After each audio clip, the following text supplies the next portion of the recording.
Hi everybody. Okay, so vamos a hacer frijoles peruanos. So one thing I wanted to mention about frijoles peruanos is you want to buy them at a Latin market because that's where they're going to be the cheapest and that's where we're going to have really good ones. I think it's better to soak them overnight just because I'm Mexican and así lo hicieron mi abuela. But you want to soak them for at least 8 hours. And what that's going to do is it's going to release some of the enzymes that are in there. So it's going to make it a lot less gassy when you eat frijoles. And it's going to make the vitamins and minerals a lot more bioavailable. It's also going to get rid of a lot of the dirt. So I soaked about 3.5 cups. It was a little bit more than 3.5, so like almost 4. And I soaked it in water overnight. So what I'm going to do now is I'm going to rinse it and kind of wash it. You want to wash it really well.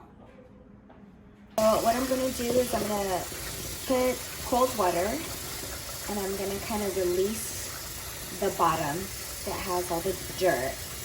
And you're going to see that it's kind of like a yellow color because frijoles peruanos are yellow. And I'm going to go like shove my hand in here. Serious business. And you'll see some of the cascara or some of the skin's going to come off and you're just going to kind of drain it out. And you're going to do this quite a few times. I do it about 4 times until the water comes out clear. And I know some people use a strainer and maybe that's more effective, but once again, my grandma taught me to do it like this. My tías me enseñaron a hacerlo así. So I'm not gonna fuck with tradition and I'm gonna do it the way they taught me how to do it. So now that I did it a couple times, you'll see that it's a little bit more clear. And I'll do it one more time. And this time, I'm gonna kind of, como dices? Voltear. I'm going to mix it a little better. I'm teaching you guys Spanglish, and my Spanish sucks and my English sucks, so I'm kind of screwed here. But you'll find like the frijoles que son feos, you'll take those out. Que se mueren los feos. See? Gone. Normally you're going to go through the beans first. You're going to want to sort them. And then I sort them twice. Because you never know. There's always a couple que they escape. Me escapan. And then I'll drain it. And now it's nice and clear. Perfect. So limpios. I have my olla that's filled about 2/3 of the way. So if I have 3 cups of beans, you're gonna wanna double the water. You're gonna wanna have about 6 cups of water. And in here, so in my pot, I'm gonna put it super high. I'm gonna put half of a white onion.